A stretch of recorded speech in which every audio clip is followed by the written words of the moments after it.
نحمده ونصلي ونسلم على سيدنا ومولانا محمد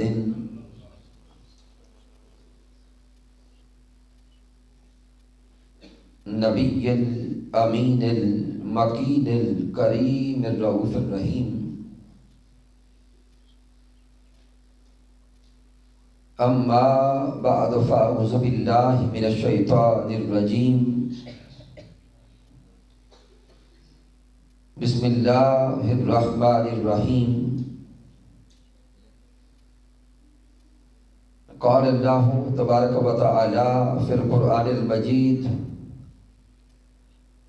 إلا تنصروه فقد نصره الله إذ أخرجه الذين كفروا ثاني اثنين إذ هما في الغار إذ يقول لصاحبه لا تحزن إن الله معنا. صدق الله مولانا العظيم. إن الله وملائكته يصلون على النبي يا أيها الذين آمنوا صلوا عليه وسلموا تسليما. الصلاة والسلام عليك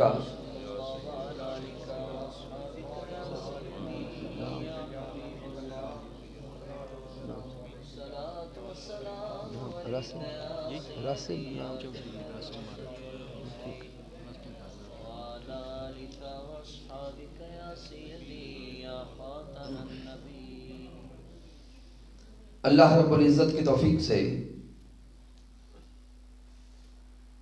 اور تاجدار کائنات صلی اللہ علیہ وآلہ وسلم کے نعرین پاک کے تصدق سے آج ہم سگر پور کی سرزمین پر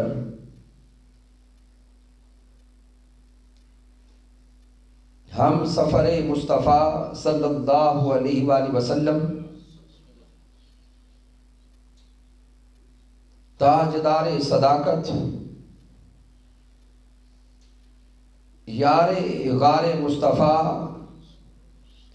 اور صاحب مزار مصطفیٰ حضرت ابو بکر الصدیق رضی اللہ تعالی عنہ کی نسبت سے عظیم الشان محفل پاک میں حاضر ہیں. اس عظیم اور خوبصورت محفل پاک کے اہتمام پر مبارکباد پیش کرتا ہوں اس مسجد کی انتظامیہ کے جمیع ساتھیوں کو، مسجد کے امام و خطیب کو،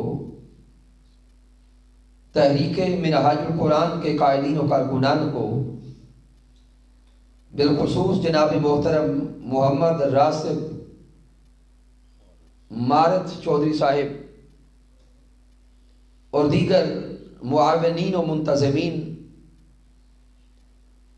جناب محترم حاجی محمد اصغر صاحب سینئر رہنما تحریک منہاج القرآن، اور تشریف لانے والے جمیع عشاقان مصطفیٰ صلی اللہ علیہ وآلہ وسلم.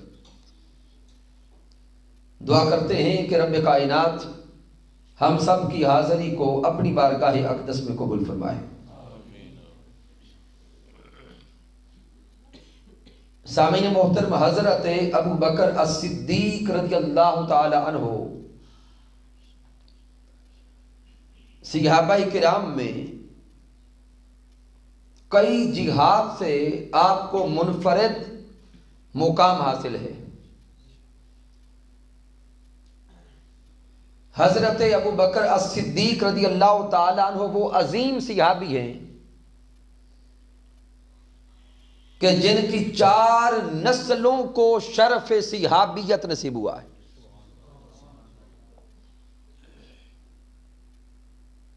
اور حضرت ابو بکر الصدیق رضی اللہ تعالی عنہ وہ واحد صحابی ہیں کہ جن کی صحابیت کا تعارف خود اللہ نے کروایا. اب جمیع صحابہ کرام کو دیکھیں، ہر صحابی مقام والا، عظمت والا اور شان والا ہے، لیکن کسی صحابی کا تعارف خود محبوب علیہ الصلوۃ والسلام نے کروایا، کسی صحابی کا تعارف دوسرے جمیع صحابہ نے کروایا. بعض صحابہ کی صحابیت کا تعارف آج ہمیں کتب سے ملتا ہے، لیکن حضرت ابو بکر الصدیق رضی اللہ تعالیٰ عنہ وہ عظیم صحابی ہیں کہ جن کی صحابیت کا تعارف اللہ کے قرآن سے ملتا ہے.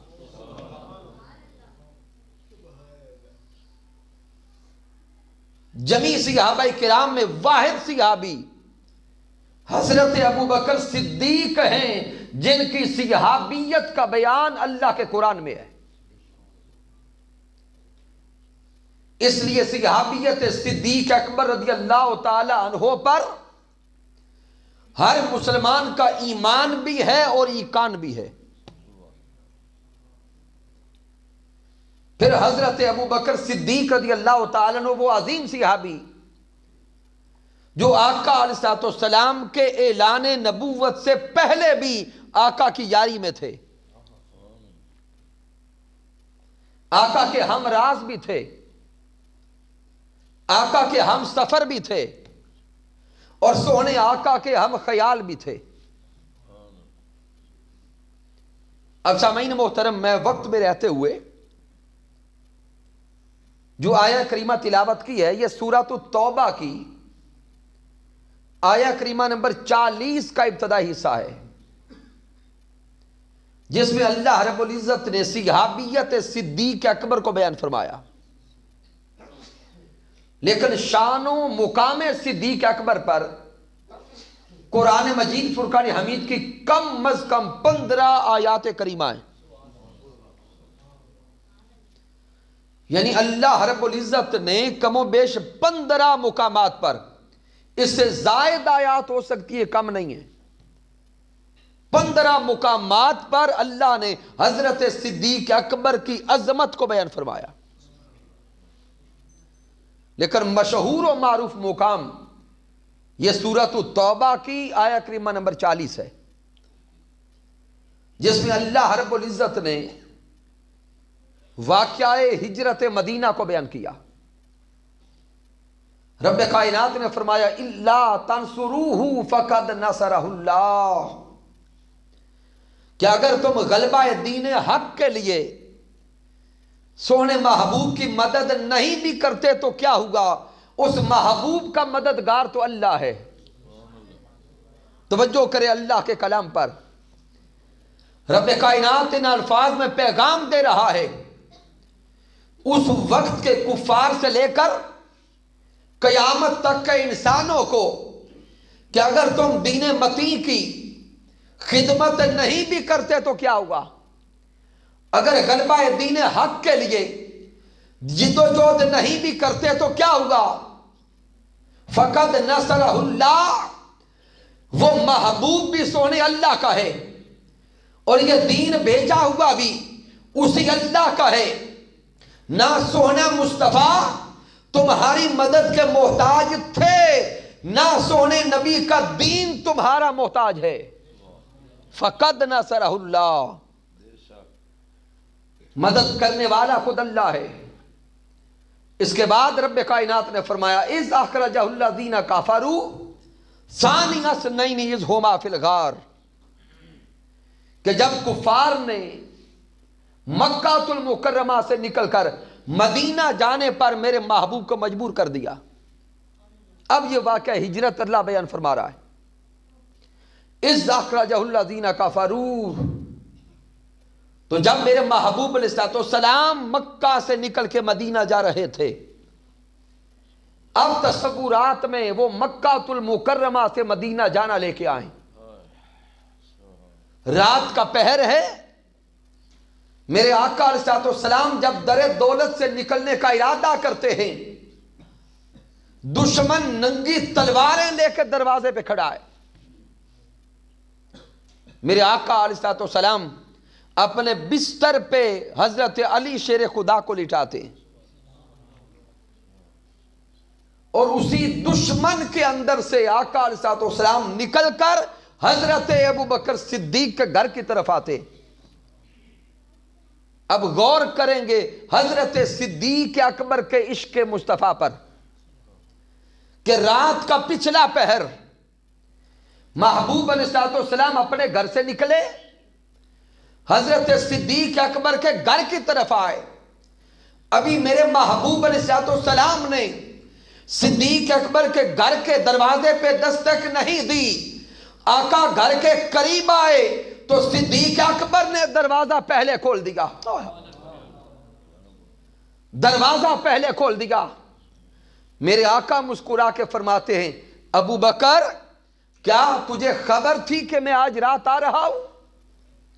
تو حضرت صدیق اکبر رو کے کہتے ہیں، اے میرے سونے محبوب، میں صرف آج ہی آپ کا انتظار نہیں کر رہا.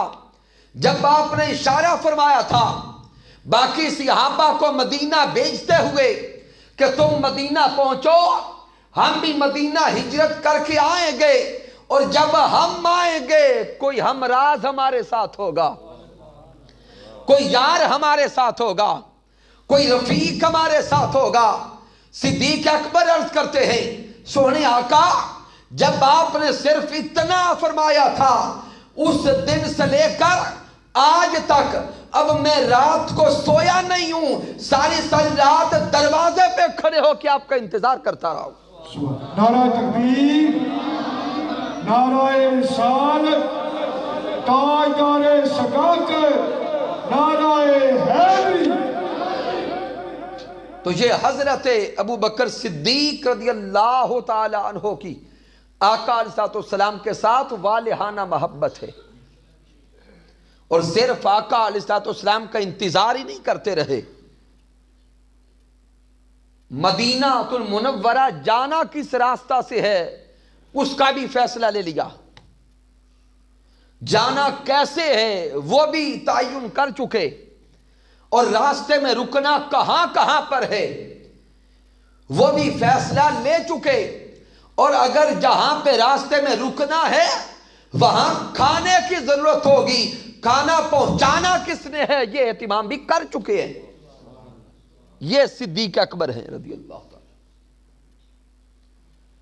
تو اب حضرت ابو بکر الصدیق رضی اللہ تعالیٰ عنہ اور میرے آقا علیہ السلام مکہ سے مدینہ منورہ کی طرف چل پڑے. اللہ رب العزت نے جامعیت کے ساتھ ان الفاظ میں ہجرت مدینہ کو بیان فرمایا. اب جب آقا علیہ السلام اور حضرت صدیق اکبر تشریف لے جا رہے تھے، راستے کا منظر بھی بڑا عجیب ہے. حضرت ابو بکر صدیق رضی اللہ تعالی عنہ آقا کے ساتھ چلتے ہیں، چلتے چلتے اچانک دوڑ کے کبھی آگے ہو جاتے، چند لمحوں کے بعد پھر ذہن میں کوئی خیال آتا ہے تو دوڑ کے پیچھے ہو جاتے، پھر اچانک دوڑ کے کبھی آقا کی دائیں طرف کبھی آقا کی بائیں طرف ہو جاتے ہیں. میرے آقا علیہ السلام نے مسکرا کے پوچھا، ابو بکر کیا کرتے ہو؟ توجہ کریں گے ان الفاظ پر. ابو بکر صدیق ماجرا کیا ہے؟ کبھی آگے دوڑ کے ہوتے ہو، کبھی دوڑ کے پیچھے کی طرف، کبھی دائیں طرف، کبھی بائیں طرف، سبب کیا ہے؟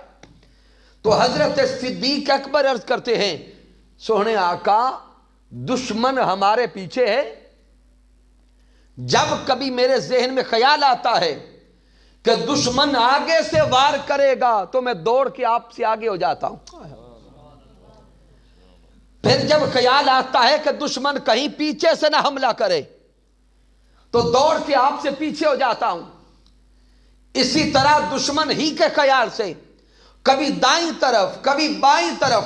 سونے محبوب چاہتا یہ ہوں کہ اگر کہیں دشمن حملہ کرے، دشمن وار کرے تو دشمن کا وار صدیق کے سینے پر ہو، میرے یار پہ نہ ہو سکے. یہ صدیق اکبر رضی اللہ تعالیٰ عنہ ہے۔ پھر توجہ کریں اس آیت کریمہ کے الفاظ پر، اذ اخرجہ الذین کفروا ثانی اثنین اذ ہما فی الغار۔ اللہ رب العزت فرما رہا ہے کہ ثانی اثنین اذ ہما فی الغار۔ آپ سمجھدار لوگ بیٹھے ہیں، اللہ رب العزت کے کلام کے ان الفاظ پہ آپ کی توجہ کروانا چاہتا ہوں۔ میرا رب فرما رہا ہے ثانی اثنین اذ ہما فی الغار، کہ جب غار میں وہ دو میں سے دوسرا تھا۔ جب غار کے اندر وہ دو میں، بولیں گے دو میں سے دوسرا تھا۔ اب تھوڑا سوچیں گے اور تھوڑا بولیں گے کہ غار کے اندر تھے کتنے لوگ؟ اونچا بولیں، دو۔ کون کون؟ ایک سونے آقا تھے علیہ الصلوۃ والسلام، اور دوسرے حضرت ابو بکر صدیق رضی اللہ تعالیٰ عنہ تھے۔ تو جب غار کے اندر فقط دو تھے تو اب مالک کائنات اگر چاہتا تو دونوں ہستیوں کا نام بیان فرما دیتا، لیکن اللہ رب العزت دونوں کا نام ذکر نہیں فرماتا، بلکہ ایک اشارہ دیتا ہے کہ ثانی اثنین اذ ہما فی الغار، کہ غار کے اندر جب وہ دو میں سے دوسرا تھا۔ اب ذہن سوچتا ہے کہ غار کے اندر تو فقط دو تھے، اب ان دو میں سے دوسرا کون ہے؟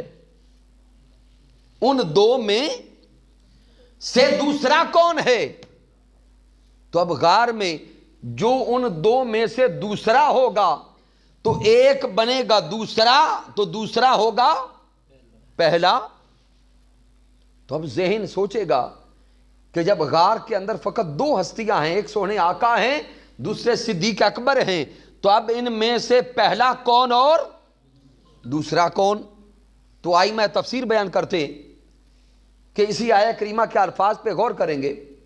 ثانی اثنین اذ ہما فی الغار، کہ غار میں جو دو میں سے دوسرا تھا، اذ یقول لصاحبہ لا تحزن ان اللہ معنا، اور وہ دوسری ہستی اپنے صحابی سے فرما رہی تھی اے میرے صحابی غم نہ کر، اللہ ہمارے ساتھ ہے۔ تو اب ان الفاظ نے تعین دے دیا کہ جس ہستی کے الفاظ یہ ہیں وہ دوسرا ہے، جس ہستی کے الفاظ یہ ہیں کہ اے میرے صحابی غم نہ کر، اللہ ہمارے ساتھ ہے، وہ بنے گا دوسرا۔ تو اب تھوڑا سوچے تو صحیح کہ یہ الفاظ تو پیارے آقا کے ہیں، یہ کلمات تو سوہنے محبوب کے ہیں، تو جس کے یہ الفاظ ہیں وہ بنے گا دوسرا، ثانی اثنین۔ تو یہ الفاظ جب آقا کے ہیں تو دوسرے کون بنے؟ اونچا بولیں بھئی، گھبرائے ہوئے کیوں ہیں؟ دوسرے بنے میرے آقا۔ تو اب ذہن سوچے گا جب دوسرے آقا بنے تو پھر پہلا کون؟ حضرت ابو بکر صدیق رضی اللہ تعالیٰ عنہ۔ اب پریشان نہ ہوں، ابھی وہ خاص نکتہ آنے والا ہے۔ اس آیہ کریمہ کے الفاظ یہ واضح کر رہے ہیں کہ دوسرے جب تاجدار کائنات بنے تو تاجدار کائنات کس کام میں دوسرے اور کس کام میں پہلے؟ اب آقا علیہ الصلوۃ والسلام مقام و مرتبہ میں تو دوسرے ہو نہیں سکتے، شان اور مرتبت میں تو دوسرے ہو نہیں سکتے۔ شان میں آقا اول، مقام میں آقا اول، رفعت میں آقا اول، چونکہ آقا نبی ہیں، صدیق اکبر امتی ہیں، پیارے محبوب آقا ہیں، صدیق اکبر غلام ہیں، نبوت میں، مقام میں، مرتبہ میں تو سونے آقا اول ہیں۔ تو یہاں پر ثانی اثنین اذ ہما فی الغار فرما کر رب کائنات آقا کو جو دوسرا فرما رہا ہے اور صدیق اکبر کو پہلا فرما رہا ہے، سوچنا ہوگا صدیق اکبر پہلے کہاں بنے اور صدیق اکبر پہلے کیسے بنے؟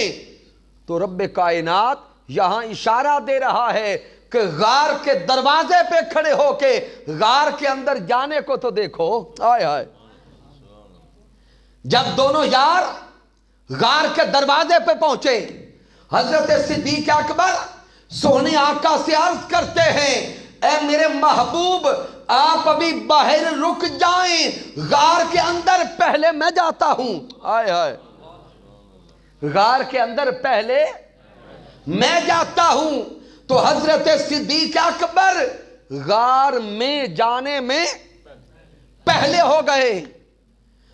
حضرت صدیق اکبر غار کے اندر جانے میں اول، پھر صدیق اکبر کلمہ پڑھنے میں اول، پھر صدیق اکبر ذات مصطفیٰ پر اپنا مال قربان کرنے میں اول، پھر صدیق اکبر ذات مصطفیٰ پہ اپنی اولاد قربان کرنے میں اول اور اپنی جان بھی قربان کرنے میں اول.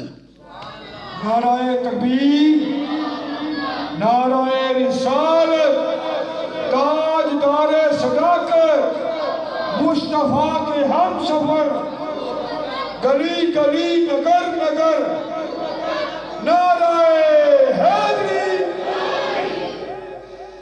اب یہاں سے جو خاص نقطہ عرض کرنے لگا ہوں، اللہ رب العزت نے ثانی اثنین فرما کر اولیت حضرت ابوبکر صدیق کو بیان فرمایا ہے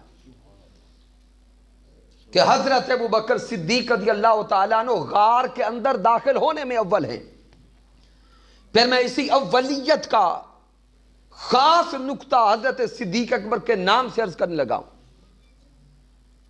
حضرت ابوبکر صدیق رضی اللہ تعالیٰ عنہ یہ آپ کا نام نہیں ہے، آپ کا اصل نام عبداللہ ہے. اصل نام کیا ہے؟ عبداللہ.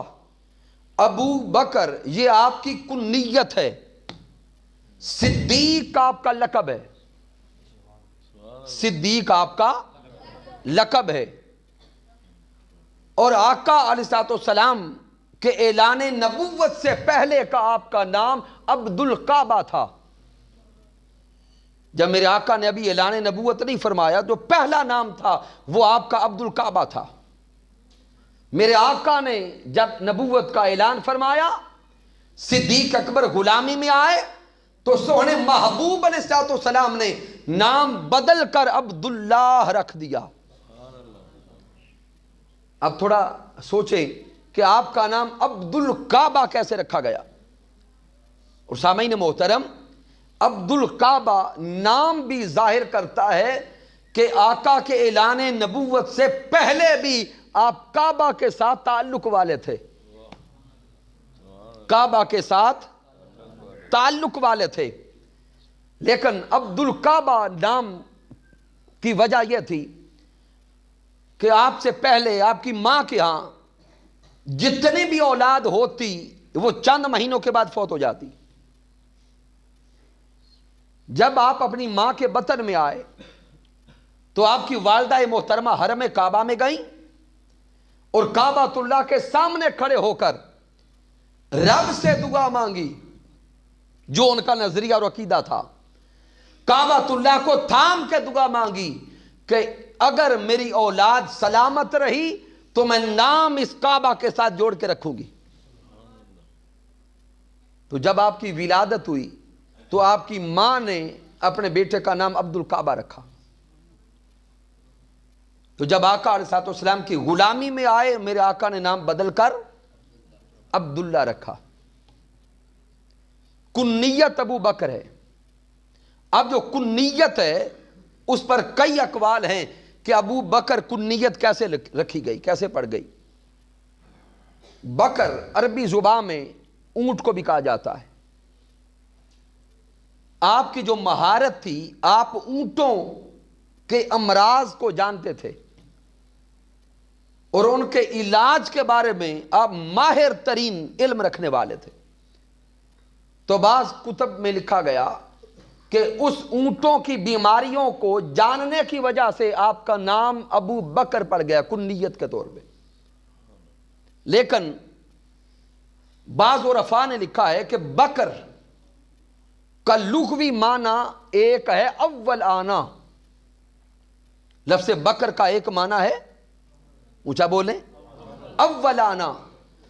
تو جب آپ ایمان لانے میں اول آئے، ایمان لانے میں اول آئے، تو اس اولیت کی وجہ سے آپ کی کنیت ابو بکر بڑھ گئی. تو پھر یہ کنیت ایسی پڑی کہ حضرت صدیق اکبر رضی اللہ تعالیٰ عنہ صرف ایمان لانے میں اول نہیں، ذات مصطفیٰ پر تن من دھن سب کچھ لٹانے میں بھی اول ہیں. اور حضرت صدیق اکبر اس دین اسلام کے بھی خطیب اول ہیں. حضرت صدیق اکبر دین متین کے، اونچا بولیں، خطیب اول. کیا ہیں؟ خطیب اول. دین متین کو آگے ابلاغ کرنے میں، واضح و نصیحت کرنے میں، خطاب کرنے میں بھی صدیق اکبر اول. اب میرے کئی دوست سوچ رہے ہوں گے کہ حضرت صدیق اکبر خطیب اول کیسے بنے؟ اس پر اٹھائیں سیرت کی کتب کو. جب ابھی مسلمانوں کی تعداد بہت کم تھی، 38 یا 39 ابھی مسلمان تھے، میرے آقا علیہ الصلوۃ والسلام رات کے اوقات میں دار ارقم میں اللہ کا کلام ان 38-39 اپنے عاشقوں تک پہنچایا کرتے تھے. ایک دن جب میرے آقا علیہ الصلوۃ والسلام نے اللہ کا پیغام سنایا، قرآن سنایا، تو حضرت صدیق اکبر رضی اللہ تعالیٰ عنہ آقا کی بارگاہ میں عرض کرتے ہیں، اے سونے آقا، میرا دل چاہتا ہے کہ صحن کعبہ ہو، میں سارے مکہ کے کفار کو کھڑا کر کے بتاؤں کہ تم جن بتوں کی پوجا کرتے ہو وہ جھوٹے ہیں، ان میں خدائی کے لائق ایک بھی نہیں، عبادت کے لائق ایک ذات اللہ کی ہے، اور اسی اللہ نے میرے سونے یار محمد مصطفیٰ کو سچا رسول بنا کے بھیجا ہے. لیکن میرے آقا علیہ الصلوۃ والسلام نے فرمایا کہ ابو بکر، ابھی مسلمانوں کی تعداد کم ہے، دشمن طاقت میں زیادہ ہیں، لہذا حکمت کا تقاضا یہ ہے کہ ابھی کچھ وقت انتظار کیا جائے. حضرت صدیق اکبر رضی اللہ تعالیٰ عنہ آقا کے کلمات سن کے بیٹھ گئے، لیکن اندر ایک جوش تھا، ایک جنون تھا، ایک ولولہ تھا کہ میں آقا کا پیغام دوسرے کفار تک پہنچاؤں. چند دن بعد آپ کعبۃ اللہ کی زیارت کے لیے تشریف لے گئے. جب زیارت کعبہ کے لیے گئے، دن کا وقت تھا، آپ نے صحن حرم میں دیکھا تو کفار ٹولیاں لگا کے بیٹھے. ابو جہل بیٹھا تھا، ابو لہب بیٹھا ہے، اتبا، طیبہ، شیبہ، وہ سارے کفار ٹولیاں لگا کے بیٹھے. حضرت صدیق اکبر رضی اللہ تعالیٰ عنہ کا عشق کمال پہ پہنچا. آپ کعبۃ اللہ کے ساتھ کھڑے ہو گئے اور سارے مکہ کے سرداروں کو بلایا کہ اے مکہ کے بسنے والوں، آؤ میری بات سنو. جب سارے کفار جمع ہو گئے تو صدیق اکبر نے ان کے خداؤں کو چیلنج کر دیا. صدیق اکبر نے کلمات اللہ بلند کر دیا. آپ نے اعلان فرما دیا کہ ارے کافرو، یہ جن بتوں کے سامنے جھکتے ہو یہ سب جھوٹے ہیں. رب کائنات وہی وحدہ لا شریک، مالک کائنات وہی وحدہ لا شریک، خالق کائنات وہی وحدہ لا شریک، وہی خالق ہے، وہی مالک ہے، وہی رب ہے، اور اسی رب نے سونے محمد مصطفیٰ کو سچا رسول بنا کے بھیجا. آپ تصور کریں کہ اگر کسی کے سامنے اس کے خدا کو جھوٹا کہہ دے وہ کیا کر دے. تھے بھی مکہ کے سردار، انہوں نے صدیق اکبر پہ تشدد کرنا شروع کر دیا، صدیق اکبر پہ زد و کوب کیا. اور آپ کو اتنا زخمی کیا کہ اپنی طرف سے وہ صدیق اکبر کو شہید کر کے گئے. آپ کے گھر والوں کو پتا چلا, گھر والے اٹھا کے لے گئے. صدیق اکبر رضی اللہ تعالیٰ عنہ بے ہوشی کے عالم میں ہیں. پورا دن رات گزر گئی, آپ کو ہوش نہیں آیا. آپ کے رشتہ دار جمع ہو گئے, دوسرا دن گزر رہا ہے, آپ کو ہوش نہیں آیا. دور دراز سے بھی رشتہ دار جمع ہو گئے اور سب کہتے ہیں اگر ابو بکر جان بر نہ ہو سکے تو ہم قصاص لیں گے, ہم بدلہ لیں گے. تیسرا دن آ گیا, صدیق اکبر کو ابھی تک ہوش نہیں آیا, سارے رشتہ دار جمع ہیں.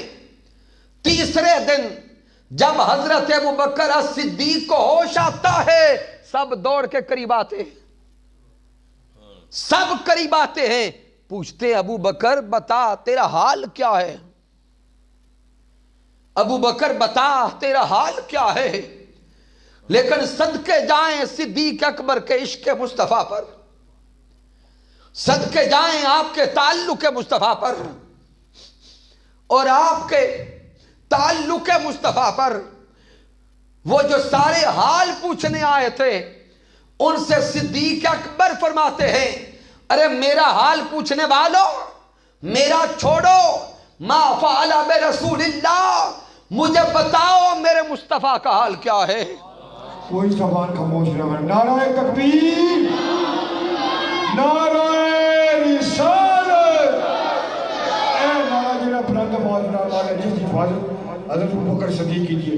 تاجدار ختم نبوت, تاجدار ختم نبوت, تاجدار صداقت, نعرہ حیدری.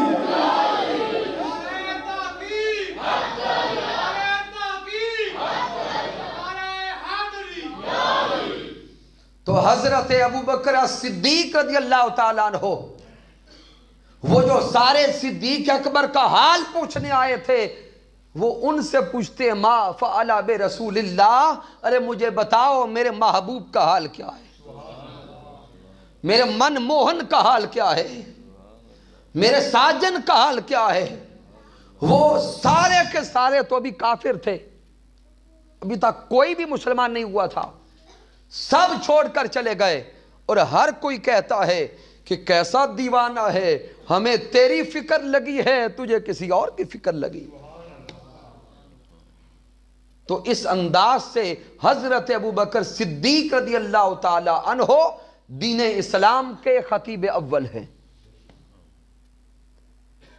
پھر سامعین آئیں اسی آیہ کریمہ پہ پھر توجہ کریں.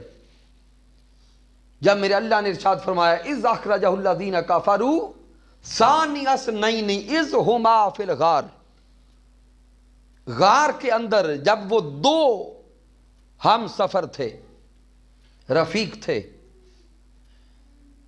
اب پہلے تو ثانی اثنین میں پہلا نقطہ مفسرین نے بیان کر دیا کہ جو اولیت صدیق اکبر کا بیان ہے وہ غار کے اندر داخل ہونے کے اعتبار سے ہے. اب غار کے اندر کا منظر آپ نے علماء کرام سے زندگی میں درجنوں بار سنا ہوگا. اس سانپ کا آنا, حضرت صدیق اکبر کا گود بچھانا, میرے آقا کا آرام فرمانا, یہ سارے واقعات آپ زندگی میں کئی بار سنتے رہتے. میں اس سے اگلی بات کرنے لگا. سامعین تھوڑا ذہن پہ زور ڈال کے سوچئے گا کہ میرے آقا علیہ الصلوۃ والسلام غار ثور میں رکے کیوں تھے. غار ثور کے اندر صدیق اکبر رضی اللہ تعالی عنہ اور میرے آقا علیہ الصلوۃ والسلام رکے کیوں تھے. عموماً آپ یہی سنیں گے اور یہی پڑھیں گے کیونکہ دشمن پیچھے تھا. دشمن سے بچنے کے لیے میرے آقا کہاں رک گئے, اونچا بولے, غار ثور میں. لیکن آج دل کی تختی پر یہ الفاظ لکھ کر جائیں, میرے آقا دشمن سے بچنے کے لیے غار میں نہیں رکے. دشمن کا نہ خوف تھا نہ خطرہ تھا. اب کئی دوست حیران ہوں گے کہ اس سے پہلے تو یہی بیان کیا جاتا، آج یہ الگ بات کیا ہے؟ تو میں یہاں پہ لوجک دینے لگا ہوں، علت بیان کرنے لگا ہوں۔ سامعین، اگر دشمن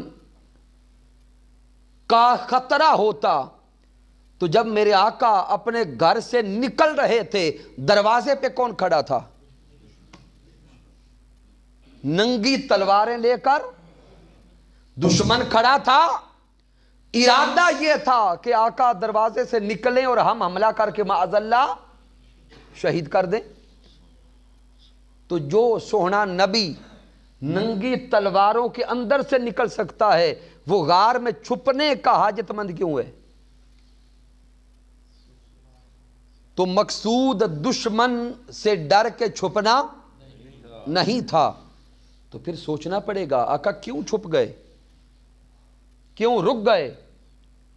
اور ظاہری قرینہ بھی یہی بتاتا ہے کہ دشمن پیچھے ہے، اس کی وجہ سے چھپے۔ سامعین، وہ ظاہری قرینہ ضرور ہے لیکن حقیقت نہیں۔ اب حقیقت کیا ہے؟ میرے سوہنے آقا علیہ السلام غار ثور میں رکنے کا اہتمام اس لیے کرتے ہیں کہ دشمن کا خطرہ نہیں تھا۔ میرے مصطفیٰ اپنے یار حضرت صدیق اکبر کی وفاؤں کا صلہ دینا چاہتے تھے کہ جب سے آقا نے نبوت کا اعلان فرمایا، حضرت صدیق اکبر رضی اللہ تعالیٰ عنہ اسی لمحہ سے قربانیاں دے رہے تھے۔ کبھی مال کی قربانی، کبھی اولاد کی قربانی، کبھی اپنی جان کی قربانی، کبھی گھر بار کی قربانی، کبھی وقت کی قربانی۔ تو یہ صدیق اکبر وہ ہستی تھے جن کی وفاؤں کا صلہ اور کسی طریقے سے دینا مقصود نہ تھا۔ اس لیے میرے آقا نے اہتمام فرمایا کہ کوئی ایسی خلوت کی جگہ ہو جہاں اور کوئی نہ ہو، ایک میں ہوں، ایک میرا صدیق ہو، میں دیکھوں تو سامنے صدیق کا چہرہ ہو، صدیق دیکھے تو سامنے یار کا مکھڑا ہو۔ میرے آقا علیہ السلام حضرت صدیق اکبر کی وفاؤں کا صلہ دینا چاہتے تھے۔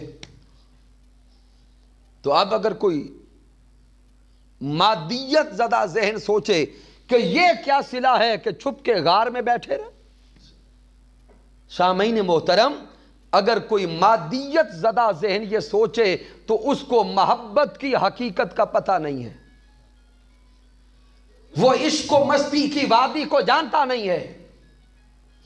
جب کسی کو کسی سے محبت ہوتی ہے، محبت پھر جنون اختیار کرتی ہے، عشق کے کمال پہ جاتی ہے، پھر محبت کرنے والے کو نہ دنیا چاہیے، نہ جائیداد چاہیے، نہ مال و متاع چاہیے، محب کو تو صرف اپنے محبوب کا مکھڑا چاہیے۔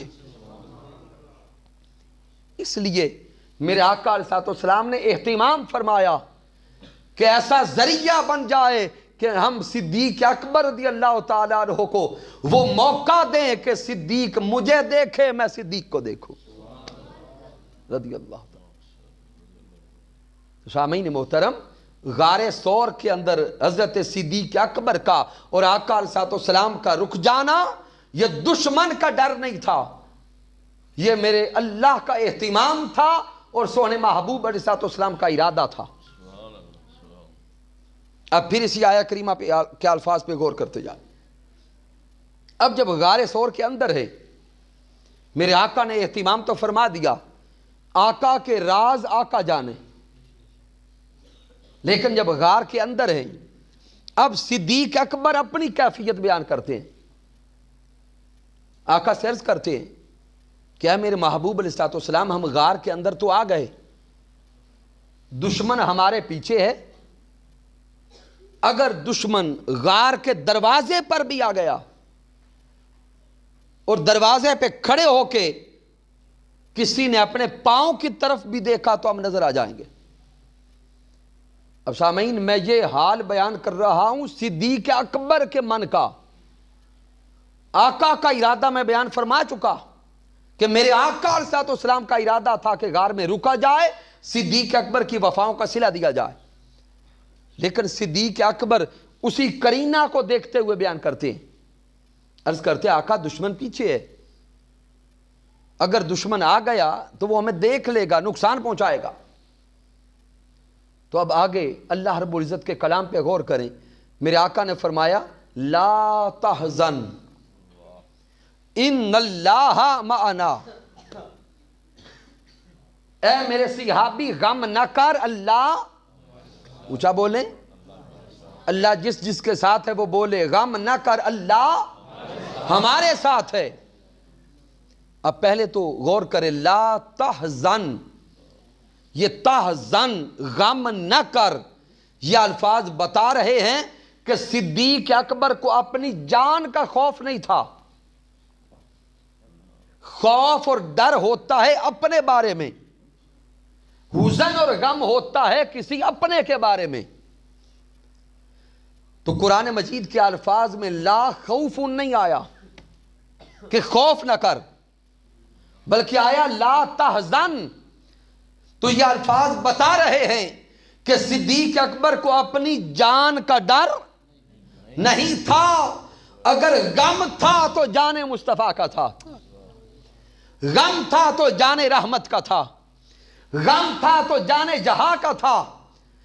اسی پر میرے اللہ نے فرمایا لا تحزن، محبوب اپنے یار کو کہہ دے غم نہ کر، ان اللہ معنا، جس اللہ نے ہمیں دشمن کے اندر سے نکالا ہے، یہاں تک پہنچایا ہے، وہی اللہ اب بھی ہمارے ساتھ ہے، وہی حفاظت کرنے والا ہے۔ اب یہاں پہ تفسیر کبیر کو پڑھیں، تفسیر منہاج القرآن کو پڑھیں اور سنیں۔ جب میرے آقا علیہ الصلوۃ والسلام یہ فرما رہے تھے لا تحزن ان اللہ معنا، ساتھ میرے آقا پہاڑ کی طرف اشارہ فرما رہے تھے۔ اب آپ پہاڑوں کے علاقے میں رہنے والے لوگ ہیں، آپ غاروں کی کیفیت کو یقیناً جانتے ہوں گے، اور جو غار ثور کی زیارت کر کے آئے ہیں وہ تو منظر آنکھوں میں رکھتے ہوں گے۔ منظر یہ تھا کہ ایک طرف غار کا دروازہ تھا، دوسری طرف پہاڑ ہی پہاڑ تھا، یعنی اس غار کا کوئی دوسرا دروازہ نہیں تھا۔ اب صدیق اکبر اسی وجہ سے تو غم زدہ تھے، آقا اگر ادھر سے آ گئے تو کیا ہوگا؟ تو میرے آقا علیہ الصلوۃ والسلام نے ادھر یہ ارشاد فرمایا لا تحزن ان اللہ معنا، ساتھ پہاڑ کی طرف آقا نے اشارہ فرمایا۔ ائمہ تفسیر لکھتے ہیں کہ جب میرے سونے مصطفیٰ نے پہاڑ کی طرف اشارہ فرمایا، پہاڑ پھٹ گئے، پہاڑ آنکھوں سے اوجھل ہو گئے۔ صدیق اکبر نے غار میں بیٹھے بیٹھے پہاڑ سے پار سمندر کو بھی دیکھا، اور سمندر کے اندر جو کشتیاں تیر رہی تھی، صدیق اکبر نے ان کشتیوں کو بھی دیکھا۔ تو گویا لا تحزن یہ صرف الفاظ نہیں تھے، اس کا پورا عملی نمونہ بھی دکھا دیا۔ گویا میرے آقا نے مسکرا کے فرمایا ہوگا اے میرے یار غم نہ کر، اگر دشمن ادھر سے آیا تو ہم ادھر جائیں گے، غم کیسا۔ اور مقصود صدیق اکبر کے دل کو سکون دینا تھا۔ آگے پھر دیکھیں فَأَنزَلَ اللَّهُ سَكِينَتَهُ عَلَيْهِ، پھر اللہ نے ان کے قلب پر سکینہ نازل فرما دیا۔ فَأَنزَلَ اللَّهُ سَكِينَتَهُ عَلَيْهِ، رب کائنات نے اپنا سکینہ، اطمینان، سکون نازل فرما دیا۔ اب ذہن میں سوال آئے گا کہ یہ سکینہ، یہ اطمینان، یہ سکون کس کے دل پہ اترا؟ توجہ کرنا، فَأَنزَلَ اللَّهُ، نازل اللہ نے کیا ہے، لیکن اترا کس کے دل پر ہے؟ تو الفاظ یہ بتا رہے ہیں کہ جو بے چین تھا اترا بھی تو اسی کے سینے پر ہوگا، اترا بھی اسی کے سینے پر ہوگا جس کے سینے میں بے چینی تھی۔ آقا کا قلب اطہر تو بے چین تھا نہیں، آقا کا قلب اطہر تو پہلے ہی مطمئن تھا، بے چینی تھی حضرت صدیق اکبر کے قلب میں، ان کے سینہ میں، تو گویا نسبت مصطفیٰ کا صدقہ رب کائنات نے صدیق اکبر کے سینے پر سکون نازل فرما دیا۔ یہ ہیں صدیق اکبر رضی اللہ تعالی، جن کے سینے میں خود اللہ اپنا سکون نازل فرماتا ہے۔ پھر سامعین، اختتام کی طرف آتے ہوئے یہاں پہ جو آخری نقطہ عرض کرنے لگا ہوں کہ جب میرے آقا علیہ السلام اور حضرت ابو بکر الصدیق رضی اللہ تعالیٰ عنہ کم و بیش 2 یا 3 دن غار ثور میں رکے، اب اس غار میں رکنے کا کوئی اثر بھی ہونا تھا۔ کیا ہونا تھا؟ بھئی گھبرائے ہوئے تو نہیں ہیں، باتیں سمجھ آ رہی ہیں؟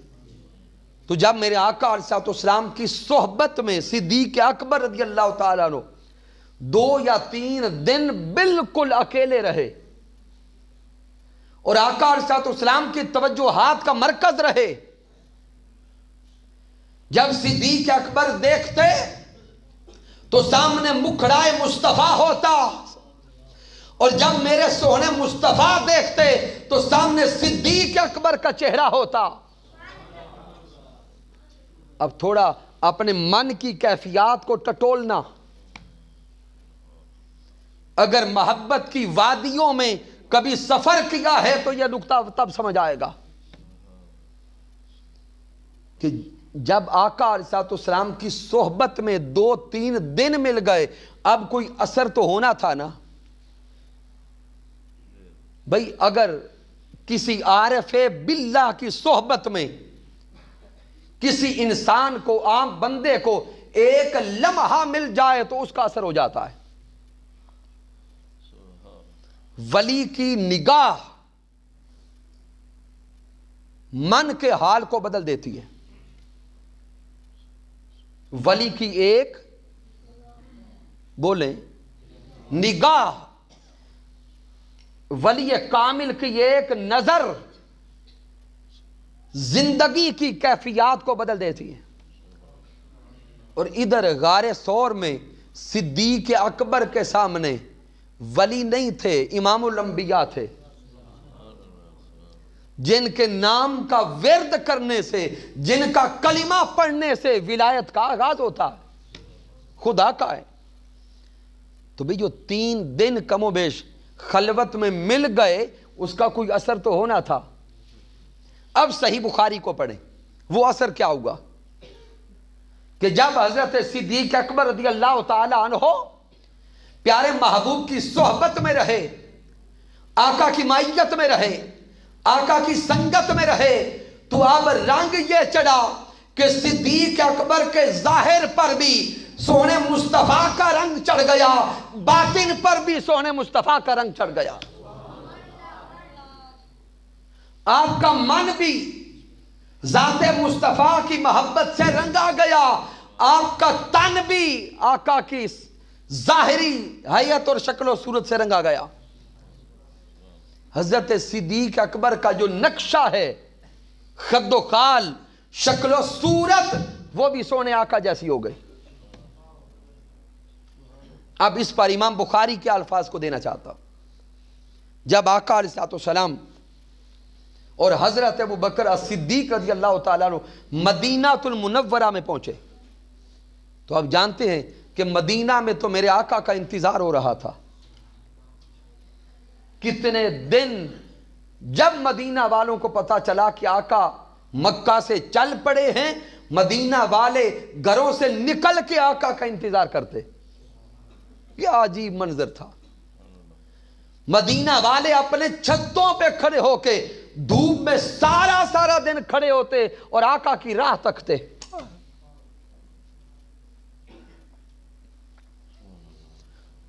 اس انتظار میں رہتے کہ کب وہ مکھڑا ہماری آنکھوں کے سامنے ہو،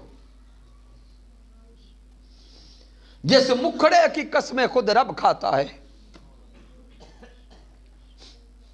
اب جب آقا علیہ السلام اور حضرت ابو بکر صدیق رضی اللہ تعالیٰ مدینہ المنورہ پہنچے تو اب منظر یہ تھا، چونکہ صدیق اکبر کا ظاہر بھی ظاہر مصطفیٰ میں رنگا جا چکا تھا، آپ کی شکل و صورت اور حیت بھی آقا کی شکل و صورت میں گم ہو چکی تھی، فنا ہو چکی تھی۔ تو اب مدینہ والے جنہوں نے آقا علیہ السلام کو پہلے دیکھا ہوا نہیں تھا، کامل معرفت نہیں تھی، ظاہری پہچان نہیں تھی، اب وہ دوڑ کے آتے، کوئی میرے آقا کی دستبوسی کرتا، کوئی صدیق اکبر کے ہاتھ چومتا، پہچان مشکل ہو گئی۔ تو جب حضرت صدیق اکبر رضی اللہ تعالیٰ عنہ نے یہ منظر دیکھا نا، تو آپ سونے آقا سے عرض کرتے ہیں میرے محبوب آپ بیٹھ جائیں تاکہ لوگ آپ سے ملاقات کرنے کے لیے آ رہے ہیں۔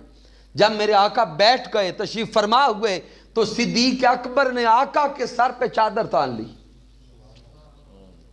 چادر لے کے کھڑے ہو گئے۔ اب یہاں پر بعض شارحین حدیث نے یہ لکھنا چاہا کہ صدیق اکبر نے آقا کے سر پہ چادر اس لیے تانی کہ دھوپ تھی اور دھوپ سے بچانا چاہتے تھے، لیکن سامعین محترم حقیقت یہ نہیں ہے کہ صدیق اکبر اگر دھوپ سے بچانا چاہتے تھے تو یہ بات کوئی نہ عقل کو لگتی ہے، نہ آقا علیہ السلام کی سیرت و کردار کے ساتھ اس کا کوئی جوڑ بنتا ہے۔ کیوں؟ میرے آقا کی ذات تو وہ ہے کہ آقا بچپن میں اگر گھر سے نکلتے، دوپہر کا وقت ہوتا تو بادل سایہ کرتے، آقا پہ بادل سایہ کرتے، تو جو بادل اعلان نبوت سے پہلے سایہ کرتے تھے وہ آج کہاں تھے؟ یہ بات ذہن میں جڑتی نہیں۔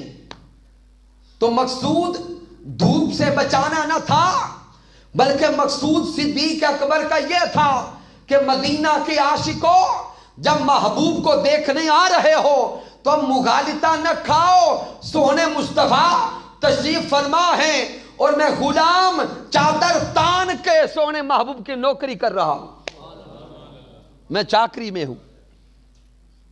مقصود یہ تھا کہ بتایا جائے آقا کون ہے اور غلام کون ہے۔ غار ثور کی صحبت نے رنگ بدل دیا تھا، غار ثور کے دنوں نے کیفیات بدل دی تھی، اس لیے اب بتانا پڑا کہ آقا کون ہے اور غلام کون ہے۔ تو سامعین محترم، یہ حضرت ابو بکر الصدیق رضی اللہ تعالیٰ عنہ کے میرے آقا علیہ السلام کے ساتھ وہ صحبت ہے، وہ رفاقت ہے کہ ہر مسلمان ایک ایک سانس صدیق اکبر رضی اللہ تعالیٰ عنہ کی وفاؤں کا مقروض رہے گا۔ اگر ہم حضرت ابو بکر صدیق رضی اللہ تعالیٰ عنہ کے ساتھ کامل محبت کا اظہار نہیں کرتے تو ہمارا اپنا ایمان شک میں پڑ جاتا ہے۔ ایمان کامل تب ہوتا ہے کہ جب صدیق اکبر رضی اللہ تعالیٰ عنہ کے ذات اقدس کے ساتھ بھی محبت کا اظہار کیا جائے، جمیع خلفائے راشدین کے ساتھ محبت کا اظہار کیا جائے، اور آل مصطفیٰ صلی اللہ علیہ وسلم کے ساتھ مودت کا اظہار کیا جائے۔ لہذا اگر اپنے ایمان کی سلامتی چاہتے ہیں اور ایمان کی تکمیل چاہتے ہیں تو اپنے ایک ہاتھ میں آل مصطفیٰ کا دامن رکھیں اور دوسرے ہاتھ میں اصحاب مصطفیٰ کا دامن رکھیں۔ بدقسمتی سے یہ مادیت پرستی کا دور، یہ ایسے فتنوں کا دور آ چکا ہے کہ بعض بدبخت آل مصطفیٰ کی آڑ میں اصحاب مصطفیٰ پہ زبان کھولتے ہیں، اور بعض بدبخت اصحاب مصطفیٰ کی آڑ میں آل مصطفیٰ پہ زبان کھولتے ہیں۔ تحریک منہاج القرآن اس مادیت کے دور میں، اس فتنہ کے دور میں، اس ظلم کے دور میں افراط و تفریط سے بچ کر حقیقت اسلام اور حقیقت ایمان کو بیان کرتی ہے کہ اگر ایمان